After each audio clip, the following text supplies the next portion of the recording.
today we're joined by, without a doubt, one of the greatest wrestling managers of all time, and without a doubt, one of the greatest wrestling performers, entertainers in the business today, Bobby the Brain. Thank you for joining us here today. Thanks for having me. How you doing? Real good. How you doing? Good. How was your trip up here? And when you walk away from it's good. I guess my first question would be how you got started in the wrestling business. Well, you know, a lot of people have started different ways. I was working in Indianapolis at the Coliseum, and I started sitting at the ring and carrying jackets and stuff like that. That's how I got involved. Were you a wrestling fan growing up? Yeah. In 1954, I went to the matches in Chicago, Marigold Arena, and I was amazed at what a guy could do. He'd tell the people to be quiet, they made noise. You tell them to make noise, they be quiet. You can control anybody. So you saw this and you said, "Oh, this is something that I want to do." Yeah, something to mess with the people. Now, when you first got into the business, you were basically a wrestler, right? Before managing. Manager. You came right off the bat and you wanted to manage. Yeah. Did you ever want to go into the ring and actively wrestle? Or? Sure. Who were some? Go ahead. The reason I started as a manager because I was only 180 pounds. But I figured it out years ago. You manage as a wrestler and you wrestle as a manager. Very simple. Right. Very simple. When you're outside, you have to register and react like your man is. When you're in the ring, you have to be a coward. That's all you have to do. It works. But not many people know how to do that now. There's no emphasis on managers anymore. Because everybody wants the T&A. Right. Yeah. And with women, there's no payoff. Because you can't beat them up. You can't have a cage match. You can't hurt them. You can't do anything to them. So you look good. Like your honeymoon, till the lights go off. How was the decision made to go from wrestling to managing? I mean, basically, it's something you Well, I didn't. I went from managing to wrestling. That's true. That's true. So it was easy, more money. Now, the reason I wanted to manage and then go into wrestling was because I knew that I could work. And I knew that they'd have to pay me to do it. That's where the money was. what are some of the early territories that you worked? Pardon? Some of the early territories that you worked. Indianapolis. I was the first manager ever in St. Louis in the NWA. Right. I worked Kansas City.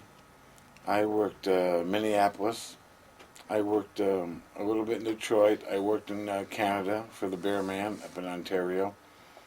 I worked for the WWF. I worked for WCW. I worked for NWA in 1979. You also worked for Georgia, I believe, when Ole was there. Yeah. I worked for Paul Bosch in Houston.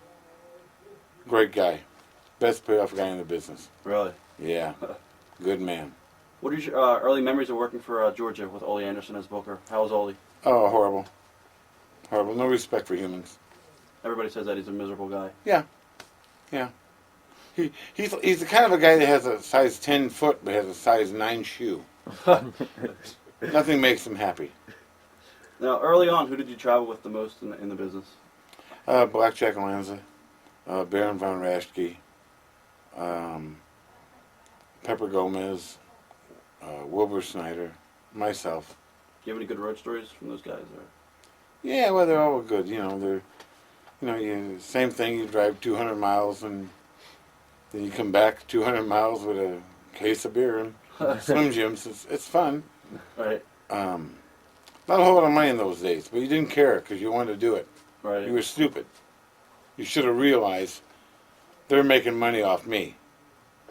Pay me now. We didn't know then.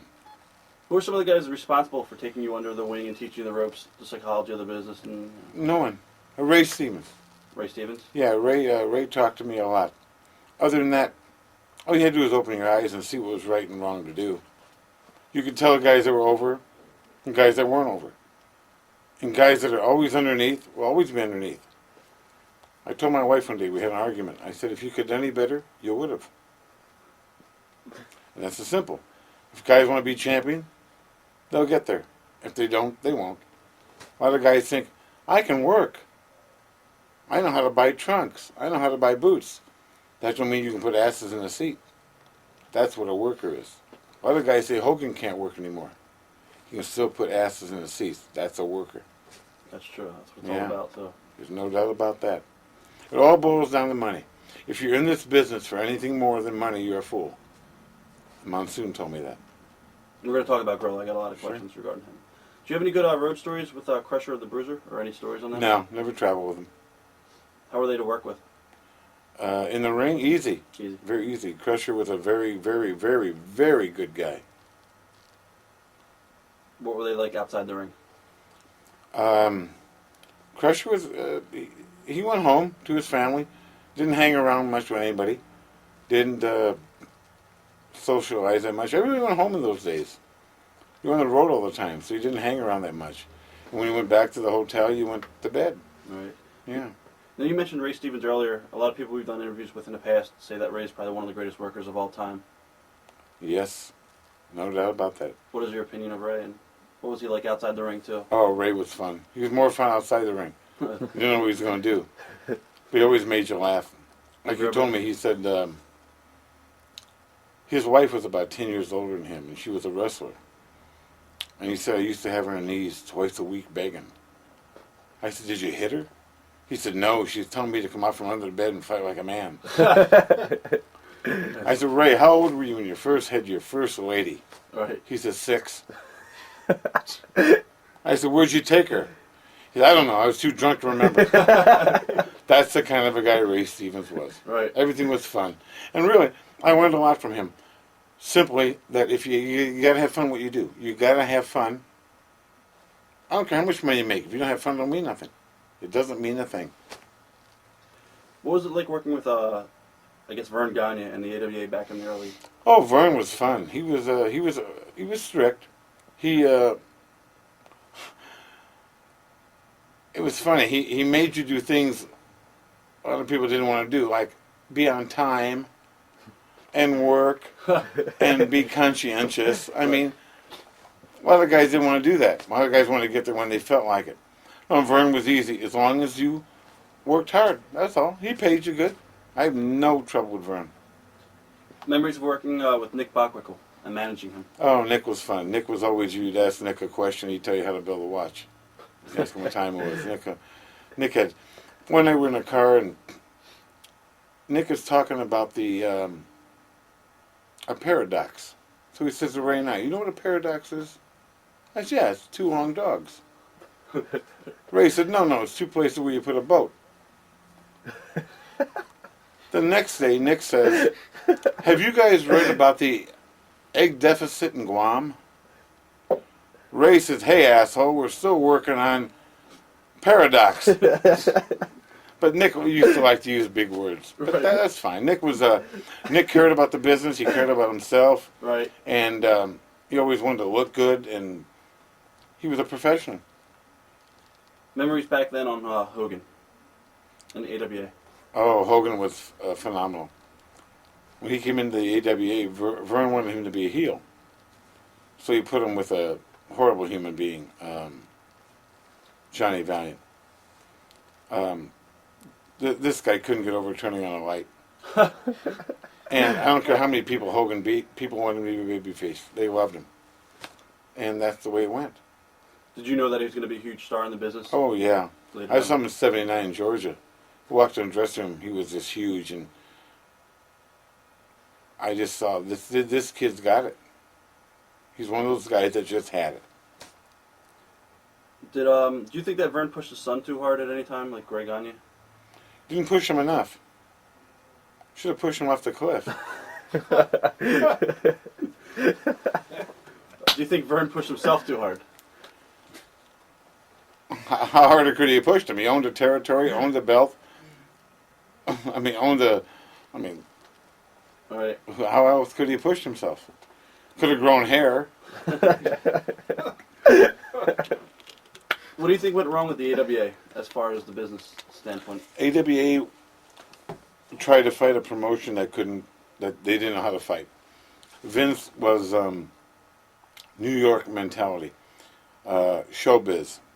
Vern was wrestling, wool trunks, grab an ankle, hold it. Vince was anything goes. You couldn't keep up with it. The world wanted to go a different direction. And Vern and a lot of promoters couldn't keep up with it. They didn't know how to do it. Right. That's why I left. I was there and I thought, we're going nowhere here. AWA to me always meant Alzheimer's Wrestling Association or all the world's assholes. So basically, he didn't have the concept, and he couldn't see into the future. He stayed. No one did, except Vince. No one did. Eddie Graham, Nick Goulas, name them. Stu Hart, nobody did. They're all wrestlers. They had no idea what showbiz was. Right. Now, you talked also about Eddie Graham from Florida and stuff like that. Did you ever work for him? A couple times. What was that like? Always easy. I just went down there to work to write off my trip for vacation. Right. But I never went to the territory to work as a wrestler. So I never had anything to do with Eddie. But Eddie was what I knew from people that worked there, he was a disciplinarian. He wanted you to do a finish a certain way. He had Right. long finishes, like 20 minutes. And he ran his territory strict. And that was probably the way to run it. Because the guys are flakes. Guys are flakes because the wrestling business makes them that way. They don't give us any insurance, no benefits, or anything. So every time we get a chance to grab on some money or bite somebody, we take it. They made us this way. But it's our own fault, too. If we didn't want it, we can go get another job. Love of the business. Well, we don't want to get up in the morning and work. Right. That's what it is. We don't want to work at Sears and move refrigerators. Huh. So you get up and try to work with a guy that can't work. How was Stu Hart to work for up in Canada? Never worked for him. Never. No, he was, I imagine it would have been hell. Yeah, the traveling and stuff. The, Like or that. the mentality of the whole territory and him, everything is, eh. But, I like Stu, I like Helen, I like Brett. But to be up there in Canada, you ever go to Canada? Yeah, we were there. We were at Brett. We were actually When at you two. land on the plane, they tell you to sit your watch back to 1945. No, there's nothing there. It's different. Now, how did you wind up going to the World Wrestling Federation in the early 80s? Hogan, Hogan brought you in? yeah. Hogan called me, I was in Minneapolis. I got him into AWA. And he called me, I went to Japan. And when I got back, he called me a couple times, wanted me to go, but AWA was easy. You worked 3 or 4 days a week, and you made good money. You didn't have to work every day. I didn't want to work every day. I had a wife and a kid, and I didn't want to work every day. I just don't like traveling and working every day. Right. And he told me to go call Vince, and he put together a deal, and Vince offered me 3 times what I was making at the AWA. So I had to go for it. Now, were you with Vern when Mr. Sato and Ken Patera got into trouble? Mm-hmm. What was the vibe in the locker room when that all happened? Nothing. Nothing, just boys being the boys. Another night out. Yeah. That's all. Somebody got caught. What were your initial thoughts when you first met Vince? First time I met Vince was when they were promoting the Inoki Muhammad Ali thing. And Nick and I, Bockwinkel and I went to Chicago from Omaha, and they had an exhibition where Muhammad Ali was going to box like Buddy Wolf and Kenny J and a couple of guys. And we went up to dinner, breakfast, and walked up to Vince's table, introduced ourselves, and he went, okay. But then when I went there to work for him, couldn't be nicer. I mean, man's a genius. How did Vince change as his company grew?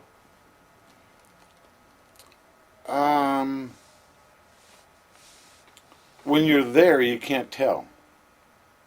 So since I've been gone, I can see where it's grown bigger, but I don't know what he's like because I hasn't been around him. But while I was there, he was always easy to talk to. He always said, "Here's my phone number. 24 hours a day, call me. You can ask me anything." A lot of guys don't like him. A lot of guys do. He's never been bad to me. So you always got along with him? Yeah, and no problem. What are some of your early memories of managing? I guess you managed John Studd, Ken Patera, when you first came in. Studd was a very nice man. Should have never been in the business. He was too nice to be in the business. Right. Too nice to be a heel. And Patera should have been a heel all his life because he was an athlete, and he was pampered his whole life and world's strongest man. And he didn't take. He could pull over on the road for a ticket, like going 35 and a 30. He's like, "Come on, Barney, give me the ticket, asshole." I mean, you're not going to get off on stuff like that.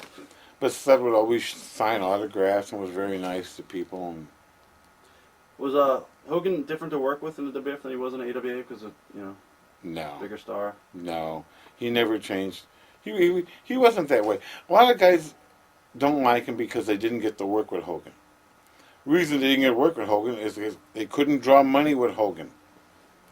And you guys that are sitting home right now and saying, Hogan screwed me. If you could have drawn money, you'd have been there. If you could have been the worst human being in life, you'd have been there to draw money. The only reason you didn't work with Hogan was you couldn't draw money. That's simple. He'd work with a grape if he could draw money. That's simple.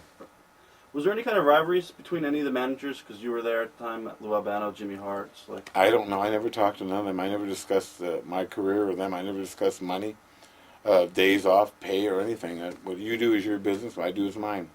I found out a long time ago, if I find out that I got $1,000 last night and you got $2,000, I'm going to be mad. So I don't want to know what you make. Right. Because, and then if they find out that I got 2 and they got 1, they're not going to give them more. They're going to take from me to make them happy. So I never tell anybody what I made. Right. Memories of Jimmy Snuka.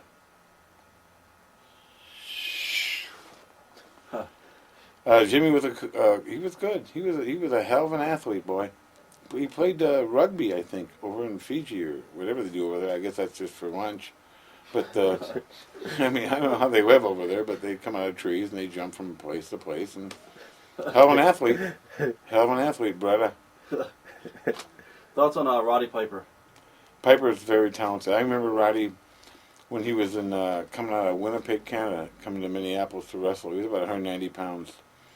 And you had big guys then. You had Mosca, you had Crusher, you had Larry Hennig, and they'd always ask the guys. They wouldn't ask him, but they would say, "Who'd you work with last time?" So he didn't follow up. Right. Piper didn't care. He'd wrestle anybody. He just wanted the experience.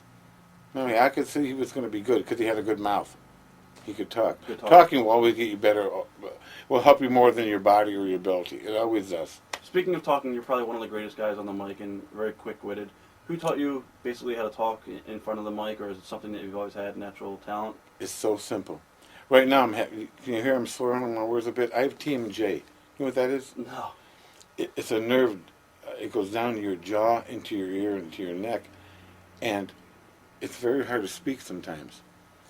It happens, and I don't know what causes it, but I have to go have a mouth replacement, some gimmick done. Right. Who knows? Doctors, they don't know what to tell you.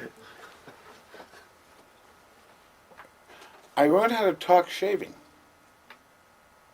Every day you shave your face. Be a German. Be an Indian. Be a heel. Be a baby face. Be whatever you want to be. But when you shave, you always see yourself like the people see you. Do an interview. That's how I did interviews. I taught myself to do interviews. Basically just looking and doing facial Just expressions. looking in the mirror. That's all. And everybody now does the same interview. He's going down. Whoa, that'll make you... Might as well load the car and the kids. Let's go see this. No. They all use cliches. No one is creative anymore and knows how to get over. They think yelling and screaming. They think wearing sunglasses and a beard and long hair. Why dress like the guy that buys tickets? That's what you're doing. If you were to give advice to guys that are in the business today, what would you tell them? Put a 38 to the roof of your mouth. Don't ever make any money on this. Today's It's over. business? Business is over. Wrestling's over. Why do you say that? Because there's no more... the magic is over. We've now taught the You think fans... it's been exposed too much? We've now taught the fans how we do tricks. It's over. Grab what we can right now. Suck what we can. Like, they're talking about the terrorists. You don't swat termites or mosquitoes. Kill the swamp. We've killed the swamp. We've showed the people how we do the tricks. No more. If Houdini or Blackstone showed everybody how to do their tricks, they couldn't draw a house next time. You don't think the business could be retaught? It's over. Everyone knows it's not real. You ever been in a fight? In the real fight? Yeah. Once in my life. 30 seconds the most. Right. No. Hit again, and that's one time, it's over. You're only as tough as your eyes and your balls. That's it. It's all entertainment. And they don't know how to entertain anymore. Because there's people in the business now that aren't from the business. Are you shocked at the openness of the business? I mean, Nah. no, because it's really changed. I mean, Yeah. I tried to defend it for a while, but you can't anymore because the people you have in it that were wrestlers wouldn't defend it because their work was so bad. I mean, you don't hit a guy and do this. but They've never been in a fight. I mean, they look stupid. And promotion did that. They used guys that would work for nothing, and they compensated. They retarded their own product. That's what they did. you were there for the whole WrestleMania 3 and all that stuff. What do you think about WrestleMania 3 and the success? I thought that was great just to see that many people there. And Andre, that was his last run, and he knew it. And that's why he wanted to do that with Hogan. Right. And he knew he couldn't make any more money after that. He just couldn't get around anymore. Did you realize that the WF was going to be as big as it was going to get, or did you, When it first started, I knew that Vince was going to do something different. And then when I could see it, just different things he did that nobody else did. I said, this is the way to go. That's why I went with it. MTV and stuff like that? Oh, yeah. Entertainment getting on. No one else did that. No one else wanted to associate anybody with anything like that. But that was the way to go. See, we should have smartened up the television people and the producers and directors. No, we smartened up the fans. Thoughts on managing and working with Paul Orndorff, Mr. Wonderful? You guys were great together, so.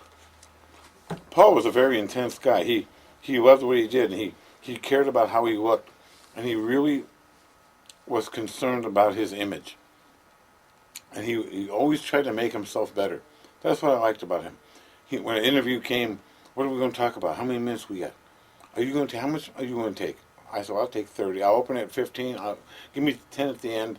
Then I'll have a minute and a half. He was always a professional. I liked him. I called him the other day, and he's got some bad neck problems now and arm problems, but he's gonna be all right. You talked briefly about Andre the Giant. What was he like outside the ring? We've heard various. Oh, he hated people. People always come up to him and say, "How tall are you? How much you weigh? How big's your hands?" Oh, he was just rude. He was just tired of it, probably. Oh yeah, and he knew he only had so long to live because they told him he had the giant disease, which he would grow, but his organs wouldn't. So he had a lot of problems. Now, you also wrestled a couple times for even Sal Bellomo and stuff like that. How did that come up? Vince said, I just basically want They just booked it. You just do what you're told. to... All right. Yeah, that's all.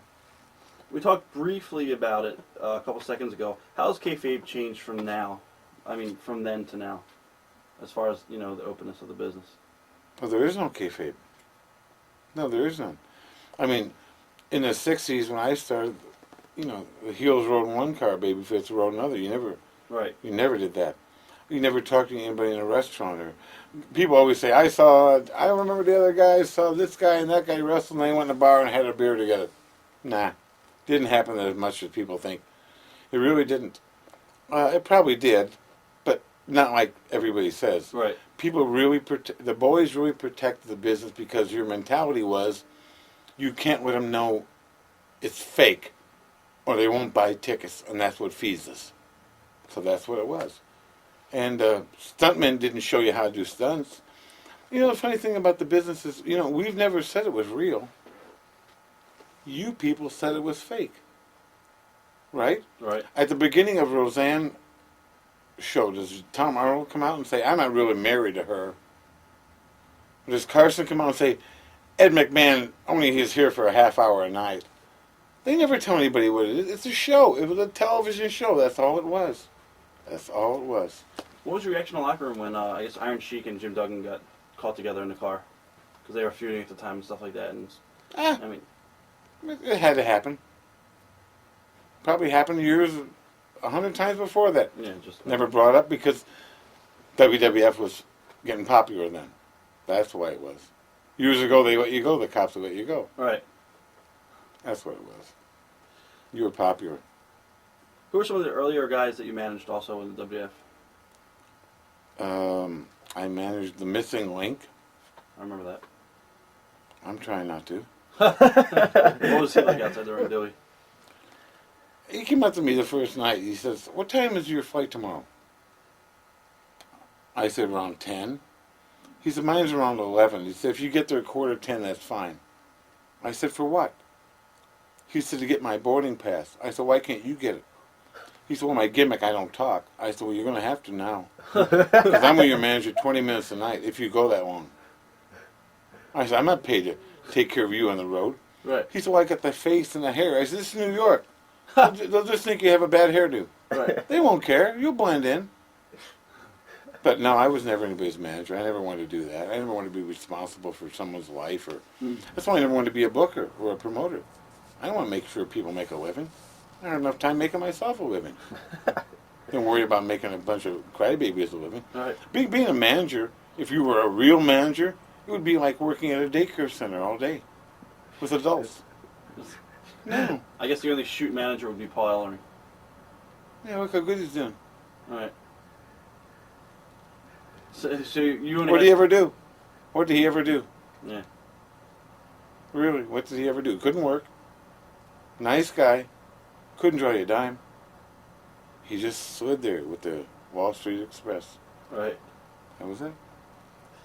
Did you have any other roles besides managing? Obviously, not the boys, but behind the scenes as far as... When I was with WWF, I used to produce the interviews. Myself, Jack Lanza, and George Steele. I produced a big portion of them. I'd tell them what to say. They knew what to say, but I would watch it, make sure it came across okay. And a lot of guys were very easy to work with. Some guys, Ultimate Warrior, you couldn't produce him. You know why? He was too good for the business. He was too smart. As far as like... Where is he now? I mean, that's the truth. That's the way it is. Who were some of the other guys that were difficult to work with? Albano wasn't easy to produce. His rubber bands are too tight. You'll see it today, actually. Yeah, Piper wanted to do his own thing. Right. Some guys want to do their own thing. I don't mind that. Did Vince allow that, or did he say, no, you got to stick? No. Vince was cool. Vince knew it's not like we're a team. Everybody plays the same. It can't be that way. There are stars and there aren't stars, and some people have to be treated differently to make a business run. And he knew how to treat everybody differently, and it worked. How did you get into the announcing with Gorilla Monsoon? Jesse went and did that movie with Arnold. Okay, Predator. And he was doing primetime then. So then Vince asked me if I would want to do that. I said, sure.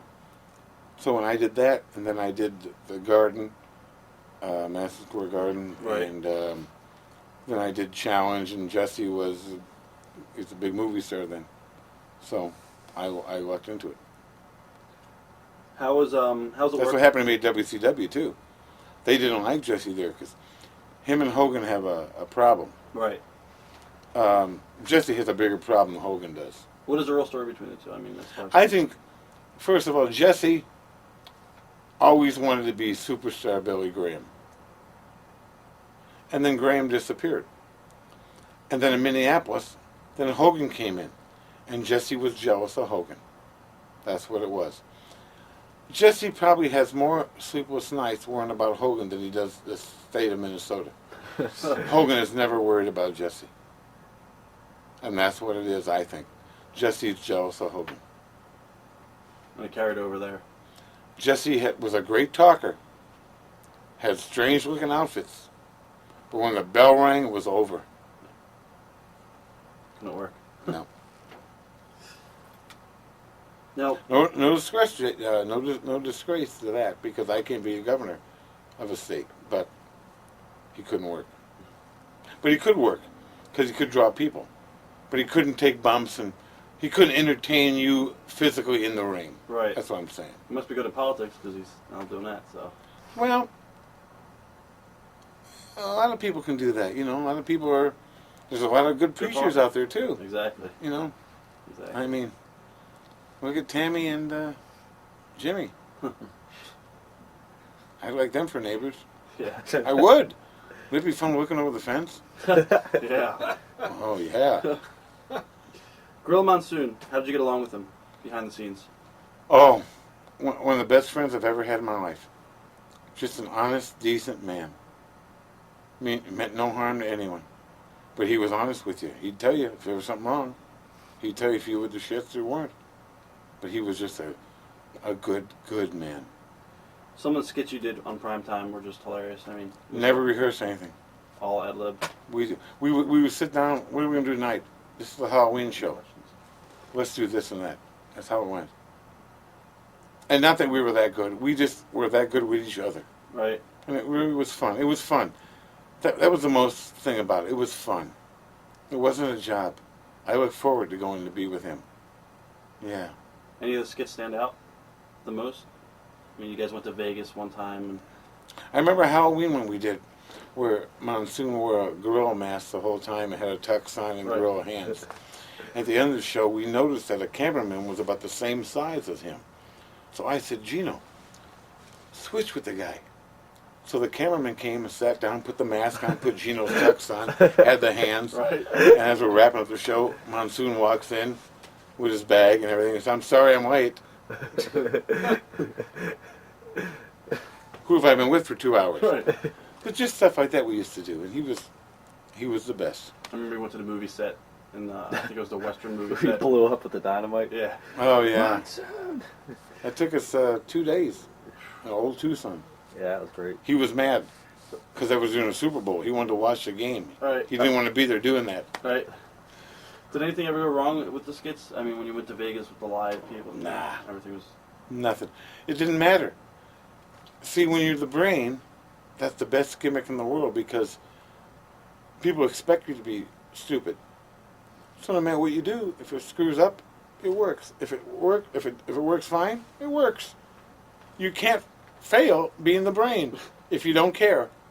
But a lot of guys care about their image. How am I going to look?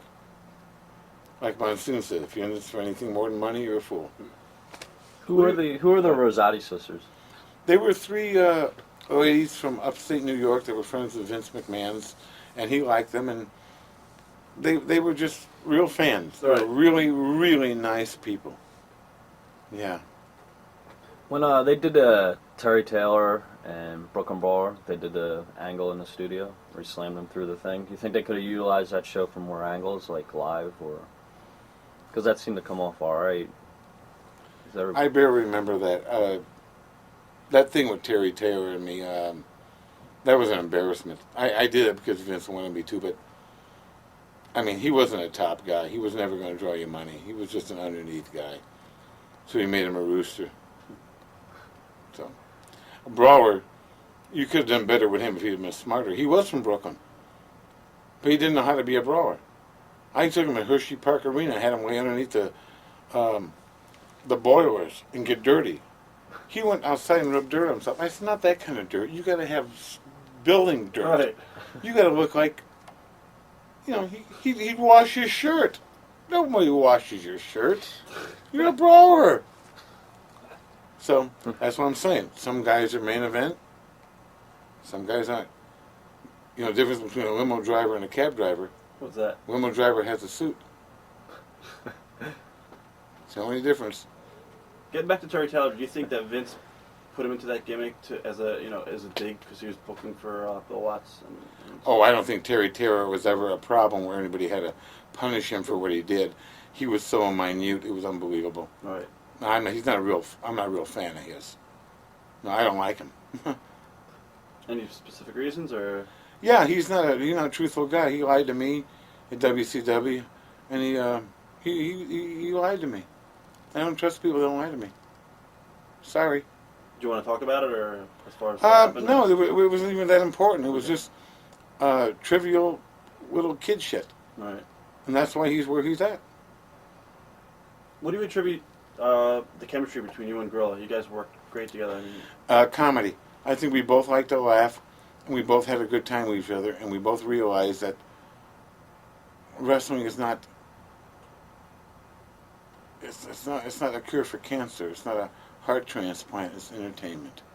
Have fun with it. If you're that serious about anything, go do something else. Right. And we just had fun doing it. Did you enjoy announcing or managing better? Oh, announcing. Announcing. You don't get touched. No one picks you up. Right. Yeah. Did you like make a lot more money like with your guys working with Hogan? Did you made it? Was it that much of a difference? Sure. You always made more when you worked in the main event. And when your man was involved in an angle with Hogan or something, sure you made a lot of money. That's why with the Red Roosters, this world, I was just doing that to get TV time. You're not going to make him money with those guys. They're not going to make him money. Would you pay to see him? Huh. No, I guess not. No. Some of the angles that you've been involved with, like the cutting of Andre's hair and stuff like that, what are some of the ones that stick out the most to you? Oh, that was fun because John Studd used to carry the hair in the bag for Right. over a year. Finally, Gene Okerlund said one day, he said, I think it's getting gray. He had it so long in the bag it was getting gray. I remember a funny Andre story. Andre used to like to have a few drinks in the morning. Right. So he got on a plane one day, and in first class, you can pull the armrest up and move it. So he's trying to pull that up. So the stewardess comes by and she says, anything I can get you? So Andre wanted a drink, so he said, screwdriver. About 10 minutes later, she comes up and hands him a screwdriver. So Andre says to her, what would you have brought me if I'd have said Bloody Mary? Oh. So I said, can I talk to you for a minute? So I called her into the galley. Right. I said, when a guy gets on the plane and he's 7'5" and he's 550 pounds and he's smashed, don't bring him tools. It's simple. Yeah. What if you wanted a buzzsaw or a jackhammer? No. Do you have any good stories about you and Gino, such as bloopers or anything? No, because we let him go. It was just They were just, we would mess up so many times on things, and we just let it go because he laughed and I laughed. And right. he would say, what are you doing? Stop that. And we just had fun. It was the best time in my 40 years in the business with him. How did the idea come about for the Bobby Heenan show? Vince came up with it. And Vince had a guy that was supposed to go on okay things with USA Network. And that's why I only ran 4 shows, I think. Because USA said, we have a contract for 2 hours of wrestling, not an hour and a half, not a half-hour Bobby Heenan show. Well, it's still wrestling, but they didn't think of it that way. So that was in the contract. You had 2 hours of wrestling, so that's why they cut it off. Right. But I think it would have been fun to continue. I think it would work now. It was great stuff. Yeah, but it was hard to do because there was no audience, and you couldn't time your laughs. Right. But the people were so they were real. They were real. They found them on the street. Where did Jameson come from? He's an actor. He's around New York, and Vince liked the guy for some reason. And, I mean, he's a nice man, and he's a good actor. He did some commercials for different things, and he's a good guy. I know you guys had like the porno actress on one time. Rosati Sisters, I believe, were on one of the shows. The Oinkettes. Yeah, the Oinkettes. The porno queen we had was Heather Hunter. Heather Hunter. Yeah. Yeah. And but you know, she wasn't appealing looking to me. She was small and she wasn't sexy. Sexy to me is sexy. Sexy isn't having everything hang out of your clothes and big lips and a bunch of aqua velva on. That don't work. She's still in the business. Is she? She's still making. Great. Well, there's a lot of guys at 4 o'clock in the morning still pulling into those places too, wearing galoshes. So, Thoughts on managing Rick Rude? Rude was hard to manage. Rude didn't want a manager. He didn't want me. He thought he could get over without me, which was fine. I don't have a problem with that. He always thought I was trying to steal his heat. Never did that. Vince put me with him because of the introduction, ladies and gentlemen, and we would do the Chippendale thing, and that was it. And obviously, Vince felt that Rude couldn't do it alone, or he wouldn't have put him with me. Other than that, Rude was just a business partner than me. That was all. Thoughts on your Weasel Suit matches with Ultimate Warrior, and how hard was it to work with him? The Weasel Suit matches with Great Gagne were great. With the Ultimate Warrior, it was hard to work an angle with him because he didn't know how to work. He didn't understand the business. Oh, tell you a story. Andre used to like to be clotheslined, but he wanted to step out about a foot from the ropes. So when you hit him, he could take a step back and tie himself. Right. Well, the Warrior would come like 200 miles an hour and just hit him as hard as he could, which would never bother Andre. Now you would hear Andre go, I knew something was going to happen down the road. Huh. Next night, same spot. Third night, here comes the Warrior. 200 miles an hour. Just as he gets there, Andre goes, puts the hand up, which is like this. Right. Stops him cold, cracks the paint. He grabs the rope, almost goes down, doesn't know where he's at. Next night, here he comes. Do-do, do-do, do-do. Bing, and Andre looks down at me and yells, he's learning. That's how to teach him. That's great. That's how to teach him. Because I'll tell you something.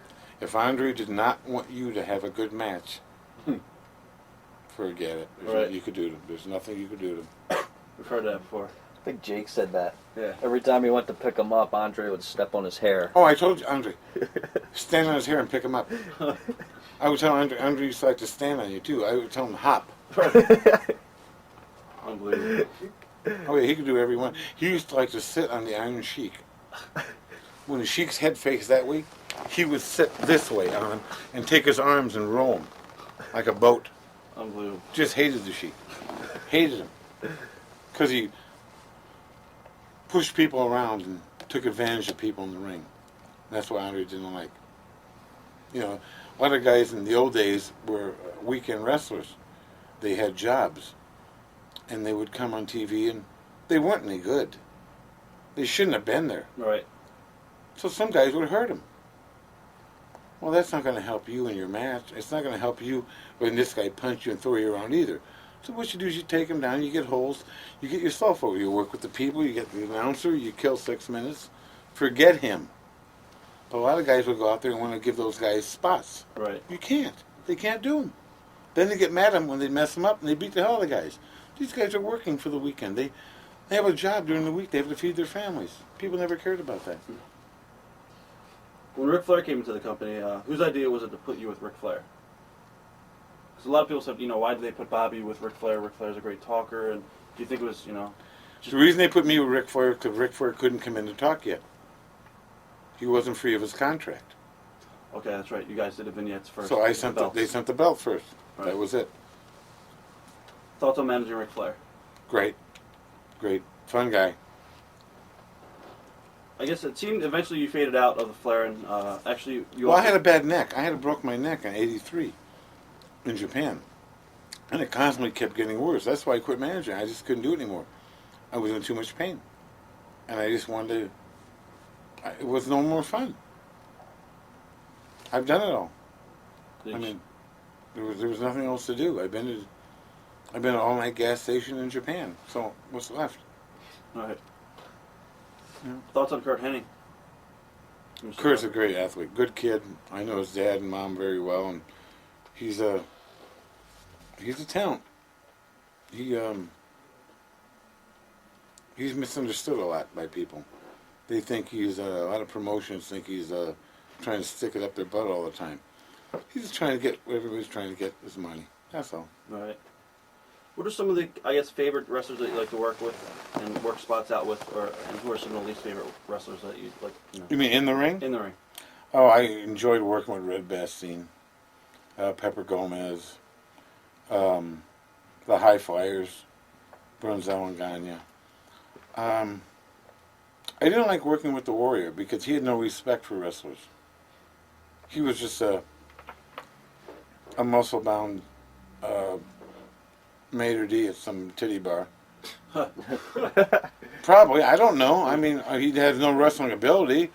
He never thought about learning how to craft. He thought he'd put paint on and hang different things off his boots and wear feathers or something. I don't know. Huh. But I learned that a long time ago. I told Pat O'Connor told me one time. I told Pat, I said, I'm going to wear these black and white boots and a black and this and that. And Pat says, learn how to work. That's how you're going to make money. And I was right. But Pepper Gomez was fun to work with. Mad Dog Vachon was fun to work with. What was your favorite angle, I guess, that you were ever involved with in the WWF? In the WWF? Yeah. Oh, Andre and Hogan. Yeah, Big business. yeah. Because it was, you could sink your teeth into it. It wasn't like walking around with a rooster. I mean, here you had a man. Right. You had something to talk about, you know, and the hottest thing in the business right now was Hogan. And the biggest guy was Andre. And I feel Vince didn't think that I could carry the torch. He wouldn't have put me there, you know. No manager in the business has... I'm the first manager ever in the NWA in St. Louis. First manager in Japan. I did a lot of things no one else ever did. Not because I wanted to, because it just happened. But I enjoyed what I did. I really did.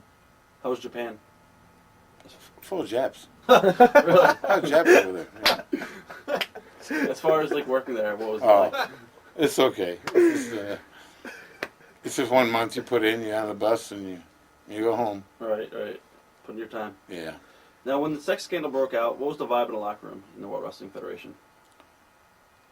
The sex scandal with WWF Yeah. and the The homosexuality and all yeah. that, no one cared. No. It's like, what would happen if the word got out in the record industry that someone smoked dope? Huh. I mean, it's just another story, another thing. You didn't care about it. Right. Everybody wanted to do was go home. All they wanted to do was get their checks and go home. They were so tired of traveling. Every building looked the same. Every airport looked the same. You'd work 10 days, you were off 3. You'd work 4, you were off 3, you worked 10. Now, I didn't, because some of those days, I had 3 days off. I had to go to Baltimore and do prime time. Right. Or some guys would have to do personal appearances, so you didn't always get that time off. Did you ever do TNT? The show TNT? Oh, yeah. Okay. With Vince. Neidhart had 80-some days one time in a row he worked. And I worked in Georgia for the NWA in 79 from February 2nd until Thanksgiving without a day off. How do you cope? You drove. You didn't leave the house till 3 or 4 in the afternoon, so you always had the mornings at home. Right. And you were making money. And other than that, what are you going to do? Thoughts on Haku? Haku? Yeah. Class man. One of the toughest men I've ever met in my life. But he has a real good heart for people. And all he wants to do is just work and feed his family. Did Vince ever do anything, either on camera or in an angle, a match, etc., behind the scenes that really upset you? No, he never upset me doing anything. He was smooth. He just knew how to handle people. Thoughts on the British Bulldogs? Oh, I thought they were great.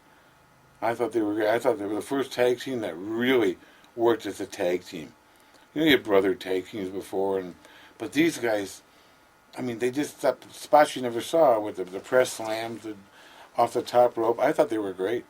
I was impressed by them. I enjoyed working with them. Thoughts on Randy Savage and Elizabeth? We've heard a lot of stories on the way he treated her and stuff, and locking room. And... Well, I was in broadcasting then, or I was with Andre, so I wasn't with Randy on the road with them. I'd heard stories that he kept her locked into a room so the guys wouldn't. Well, you have to do that sometimes because boys will be boys. But then again, you should know if you should maybe bring her around then. So I don't know. It never affected me or anything. I managed Randy's dad in the early '60s, Angelo Poffo, and he was a nice man. Randy's okay. Liz was just a very nice person and had a role to play. That's all I looked at it as. I never looked at anybody like, this is a macho man, this is a Hulk, this is a rooster. There were people who had a job. That's all. With your heel commentary, with your one-liners and everything, was there ever a time throughout your career where, like, maybe you really insulted somebody and they really took it personally? Yeah.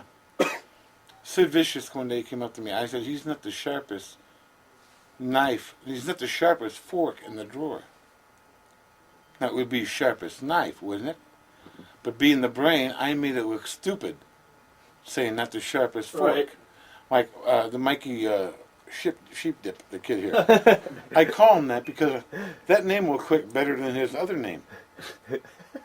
Right? Right. So Sid came up to me and says, I'm not stupid. Don't talk about me like that. Okay. He didn't And get then there it. was another kid named Canyon. He would get in the ring and he'd insult the people. And he'd say, what do you think of me? And they would say, you're the shit. And he'd get mad. Well, I told him one day, I said, why don't you get to the ring and compliment everyone? Entertain them. What a beautiful looking gown you have on. What a nice looking tie and beautiful children. And then when they say they don't like you, then I say, wait a minute. I just told you I liked you. I gave you compliments. And you turned on me.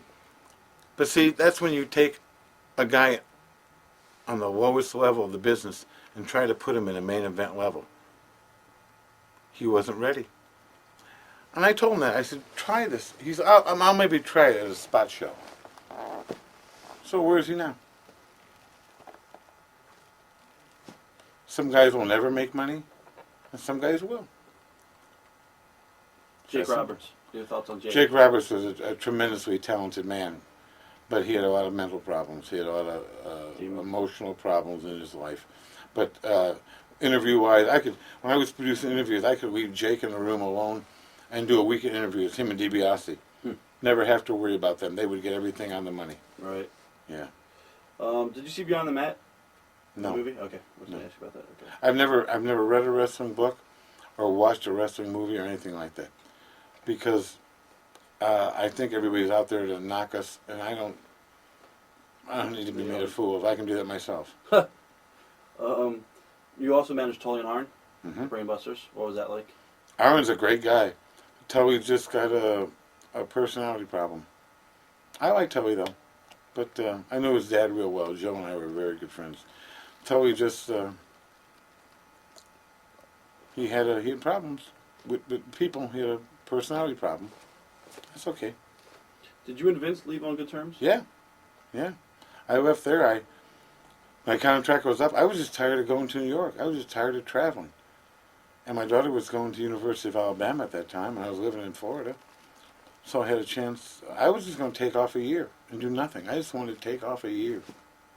I was tired after 30-some years. And WCW called me and made me an offer, so I took it. And the only reason I did was to be closer to my kid.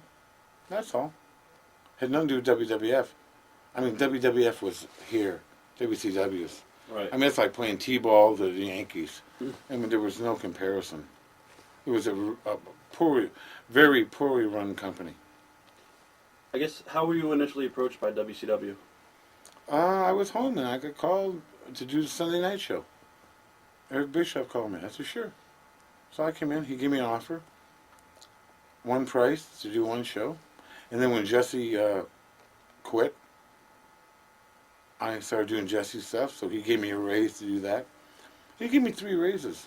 So I had no trouble with Eric. He wasn't the brightest guy when it comes to wrestling.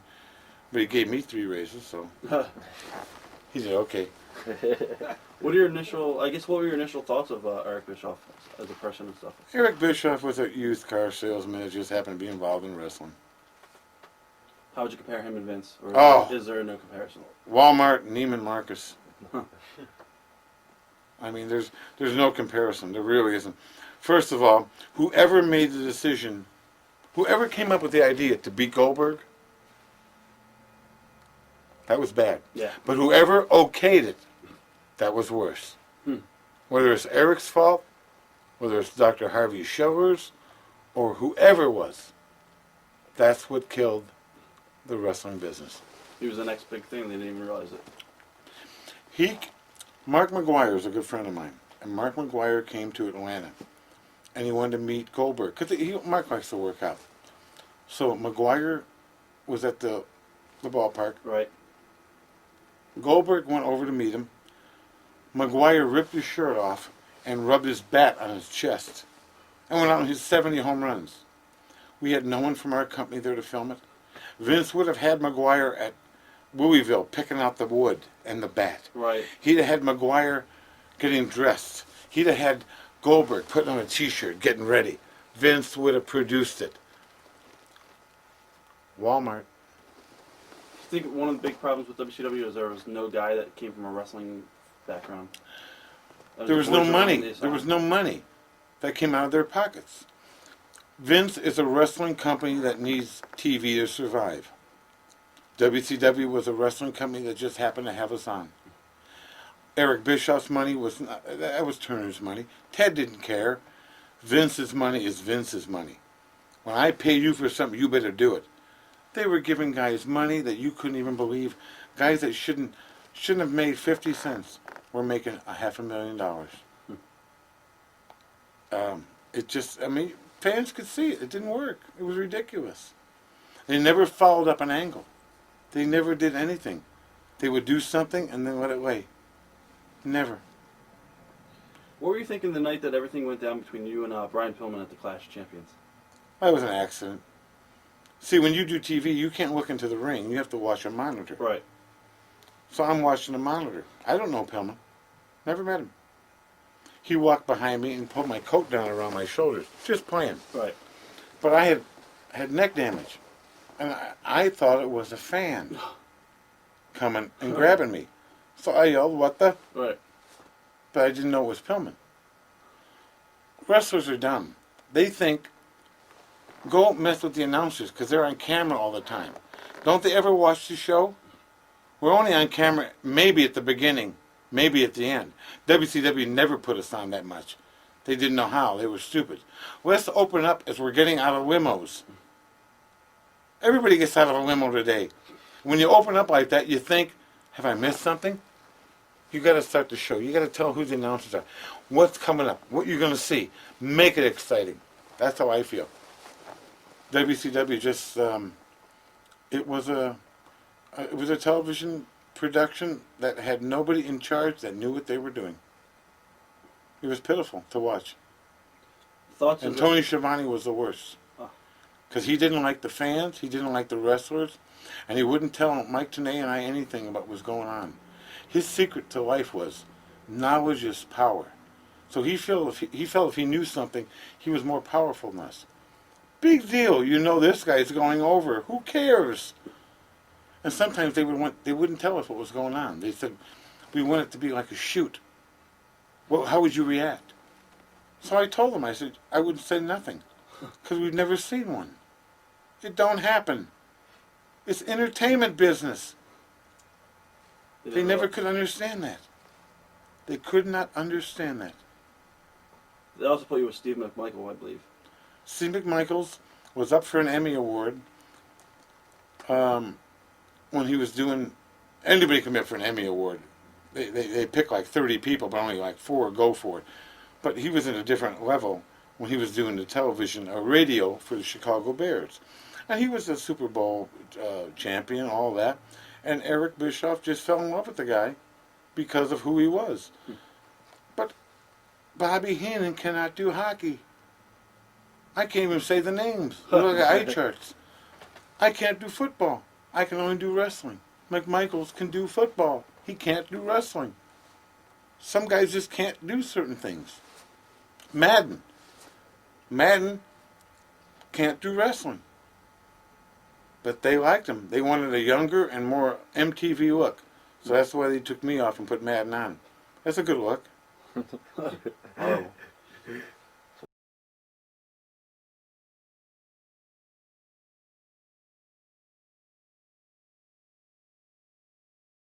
Pretty boy Bobby Heenan is entering the ring. We've got to find out what this is all about. He's in crutch.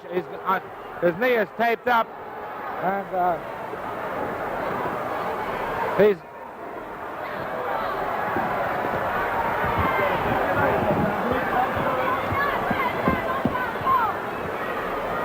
Fans, here's pretty boy Bobby Heenan. Now, just a moment. Now, you've signed to wrestle Cowboy Bob Ellis, and I saw you recently, and you were perfectly all right. No, let me explain what happened.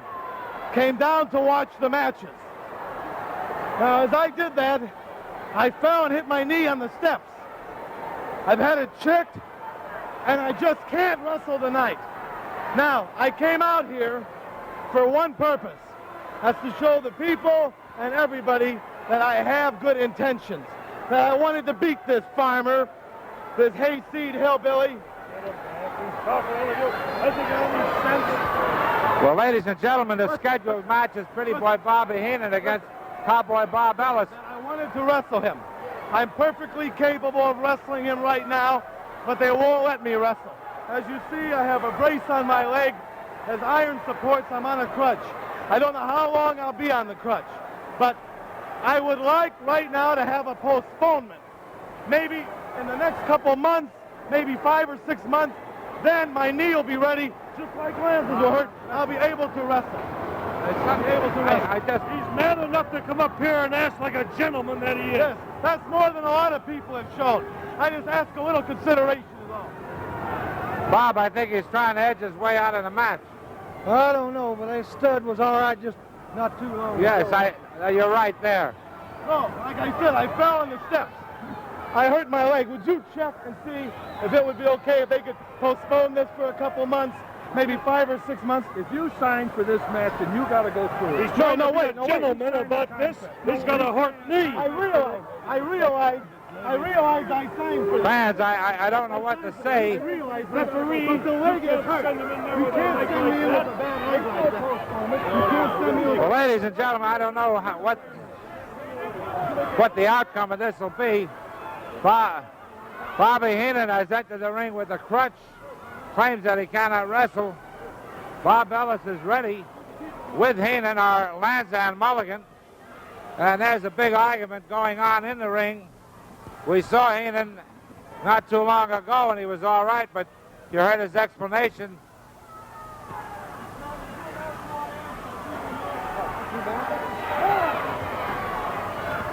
Ladies and gentlemen, our matches are sanctioned by the State Athletic Commission, which has appointed as your referee Henry Van Loon, the timekeeper Harry Black.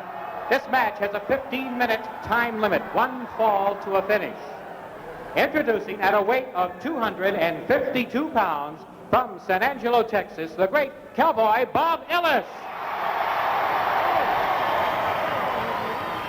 And his opponent for this match at 232 pounds from Beverly Hills, California, the one and only Pretty Boy Bobby Heenan. Well, fans, I don't know how we can have this match because Heenan just claims he absolutely cannot wrestle. And the referee doesn't believe him. Anyway, Lanza and Mulligan. Oh, Bobby Heenan ran at Ellis and attempted to hit him with the crutch. Ellis ducked. And now, oh, look at this Cowboy Bob Ellis.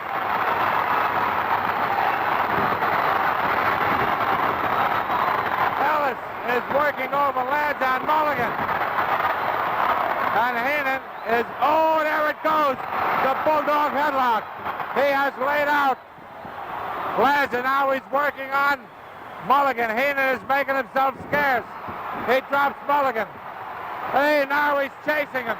Now he's chasing Heenan. Lanza and Mulligan are out cold as a result of the Bulldog headlocks. And Heenan is taking off. The man's crazy! The man is crazy! The man's insane! You think I'm getting in with him? Hey, that man's insane! The referee is counting Heenan. The man's a lunatic! Heenan is on the outside. Kill me! Ladies and gentlemen, Man's a lunatic! the match is over. You've been counted out. Count it out! The winner is Bob Ellis. Count it out! Fans, here he is, Cowboy Bob Ellis. Well, Bob, he tried to hit you with that crutch. Sure did, And boy, you really moved fast and got away. And fans, here, laying on the mat, they're on the mat right now. Lanza and Mulligan are still just about out as a result.